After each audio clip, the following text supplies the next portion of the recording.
Hey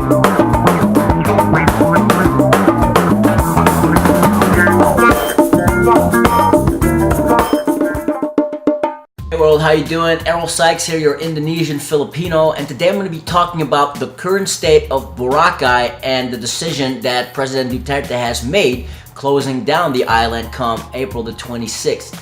I stumbled upon an article that you see on screen right now by Solita Colas Monsot, and the title is How Was Close Boracay Decision Made?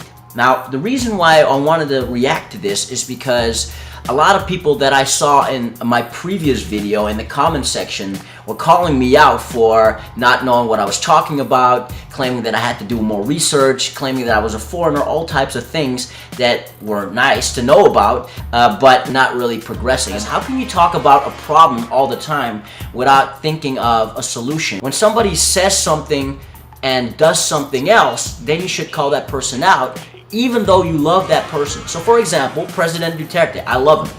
I really love him. I mean, he did a lot of things for Filipino people. Even my family in Europe can see the benefits, can even see the progress that he's putting in ever since he became president in 2016, right? His war on drugs, and his mission to make schooling and education more accessible and even free for people. I love all that.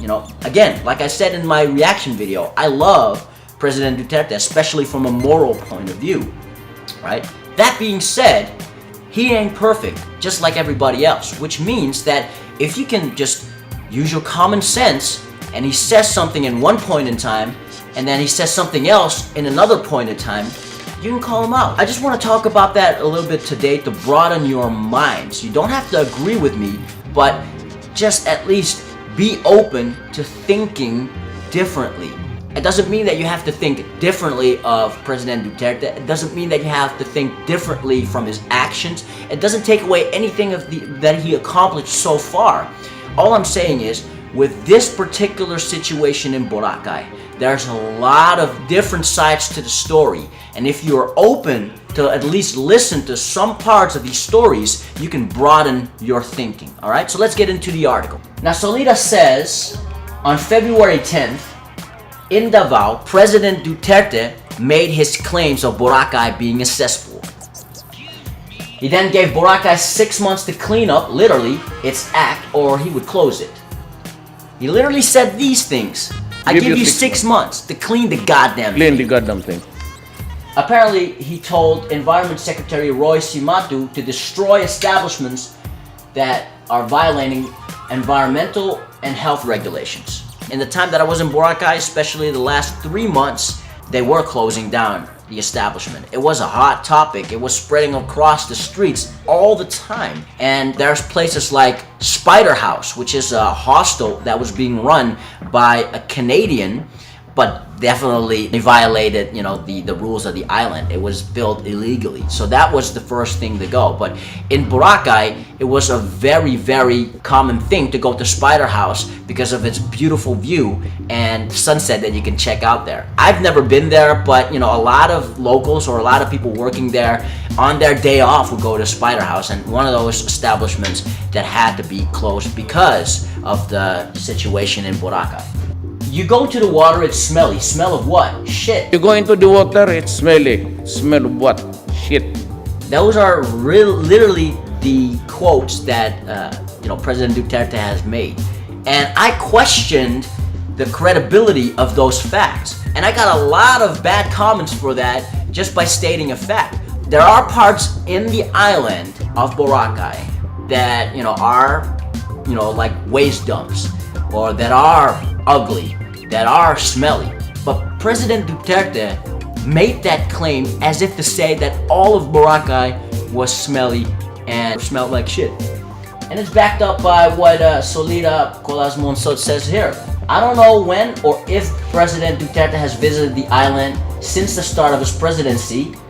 Nothing on Google. But he was very graphic when he told his listener, you go into the water, it's smelly, shit, or what? If you really want to read the article, isn't even a really big article, I have a link in the description below. You can check it out for yourself. And then finally, April 4th, the president ordered Boracay closed starting on April 26 for a maximum period of 6 months. And then the author asks, why and when did he change his mind? I think it's a perfect question to ask. February 10th, President Duterte says, I give you 6 months to clean up your act, otherwise I will close Boracay. Now, April 4th, he closes down Boracay, tells them basically 3 weeks in advance to close down Boracay. So what happened to the 6 months? Why did he change his mind? Think of all the people that all of a sudden, unpreparingly, have to leave the island. And these are people just like my family, my relatives, that have to, find their opportunities elsewhere. And these are people that have come from different parts of the Philippines that all of a sudden have to go somewhere else because Boracay is being closed. There were a lot of insensitive comments underneath my reaction video. Some people went as far as saying, I don't even care about the people, I only care about the island. How could you even say such a thing? How could you say that the people that are working there are the only reason why Boracay is in the state that it is right now? I mean, think about this. Boracay has been being more commercialized ever since 2000 or the late 90s. The establishments that are there, the businesses and the enterprises that are there, if they're in violation of, what Boracay tells them to do, right, in those terms, then they are to blame at first. But if they haven't been corrected, then you can't sit here and tell me that the workers who are just making, everything they can, 6 days, or some people go as far as to working 7 days a week to provide for themselves and their family. You can sit there and tell me that those hardworking people are the main cause of, Boracay's cesspool state. President Duterte gave his official and Boracay 6 months to solve the problem. He apparently changed his mind and shortened it to 2 months. He didn't give him a chance. And then he says that closing the place for a maximum of 6 months will do it. How did he come to that conclusion? Do we have any evidence to show that we can do it? Nada. And one more thing.